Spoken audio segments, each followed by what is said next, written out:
औज़ुबिल्लाहिमिनश्शैतानिर्रजीम बिस्मिल्लाहिर्रहमानिर्रहीम। अस्सलाम वालेकुम पाकिस्तान।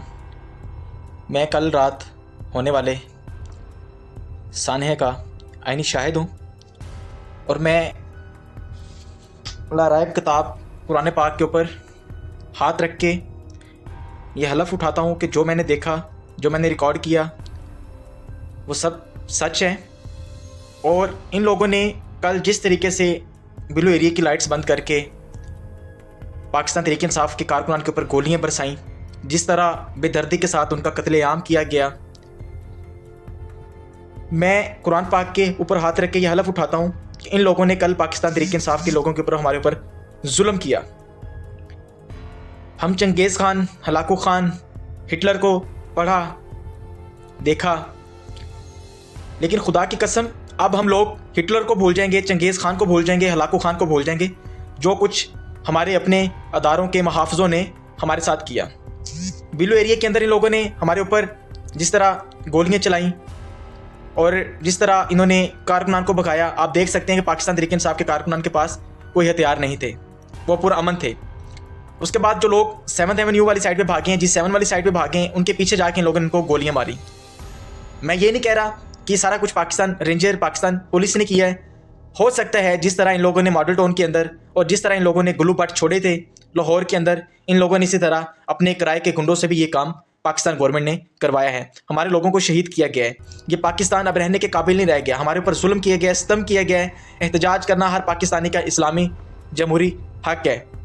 और एहतजाज में अगर इस तरह आप किसी को गोली के ज़ोर पे दबा सकते हैं, उसको मार के भगा सकते हैं, तो ये ज़्यादा देर नहीं चलेगा। पाकिस्तान जिंदाबाद, पाक आर्मी जिंदाबाद, इमरान खान जिंदाबाद। सबको पता है कि बलूचिस्तान से सलाह खान काकड़ की सरबराही में एक बहुत बड़ा और शानदार काफिला निकला था। बलूचिस्तान से लेकर इस्लामाबाद तक रुकावटें तोड़ते रहे, यहाँ पे पहुंचे। सबसे पहले इस्लामाबाद में दाखिल होने वाला काफिला सलाह खान काकड़ का था। तो यहाँ पे पूरा दिन हम लड़ रहे थे इस फाशिस्ट हुकूमत के खिलाफ। पुरअमन तौर पर हम अपना एहतजाज कर रहे थे, लेकिन ऊपर से हमें गोलियां स्ट्रेट हमारे ऊपर फायरिंग, शेल, हर तरह के जुल्म हुआ, जिसके नतीजे में हमारे 2 बलूचिस्तान के खूबसूरत नौजवान शहीद हुए फूल जैसे, और 1 दर्जन से ज्यादा जो है वो जख्मी है। और इसके अलावा जो है वो रात को सलाह खान काकड़ और हमारे बलूचिस्तान की लीडरशिप, जिसमें नायब काकड़, नूर काकड़ और बहुत सारे दोस्त थे, शहनवाज खान किरल, वो ये हमारे शहीद का जनाजा लेकर पेशावर जा रहे थे।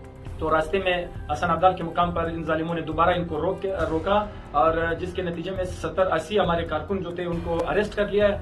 अरेस्ट करने के बाद जनाजे को इन्होंने काफी देर वहां पे खड़ा रखा। उसके बाद जो है उसको जाने दिया गया, बाकी सबको मुख्तलिफ थानों में शिफ्ट कर दिया है। हमें अभी तक जो इतलात मौसूल हुई है वो ये है कि हमारे काफी सारे दोस्त जो है वो पिंडी में और हसन अब्दाल और मुख्तलिफ थानों के अंदर बैठे, और जिसमें सारे दोस्त मौजूद है सिवाय सलाह खान काकड़ के, जिसको इन्होंने अगवा किया है और अभी तक कोई पता नहीं चल रहा है। इंशाल्लाह ताला हाईकोर्ट जाएंगे, पिटीशन लगाएंगे, सलाह खान काकड़ की जो है वो भरपूर उसकी हम लोग पैरवी करेंगे। गुजारिश है हमारी अदालतों से कि वैसे तो हमें उम्मीद नहीं है इंसाफ की, लेकिन आपसे गुजारिश करते हैं कि उसको पेश करें कि उसकी क्या जुर्म है, तो उसको अदालत जो है वो सुने और उसके ऊपर फैसला दे। बाकी ये जो नामालूम है, जो लोगों को उठाते, अगवा करते, धमकाते और उनके सरों में गोलियां मारते, इनसे गुजारिश है कि बंद कर दे आपकी बदमाशी। इंशाल्लाह ताला ये आपकी आखिरी दौर है और आखिरी वक्त है। इंशाल्लाह ताला ये छीन लेंगे अवाम, और इंशाल्लाह ताला हम नहीं जाएंगे। आपने 2 मारे, आप 200 भी शहीद करे, हम नहीं जाएंगे। हम सब ने कफने उठाइए, आप हमें मार दे, आप जो भी करे, इंशाल्लाह ताला हकीकी आजादी लेके रहेंगे।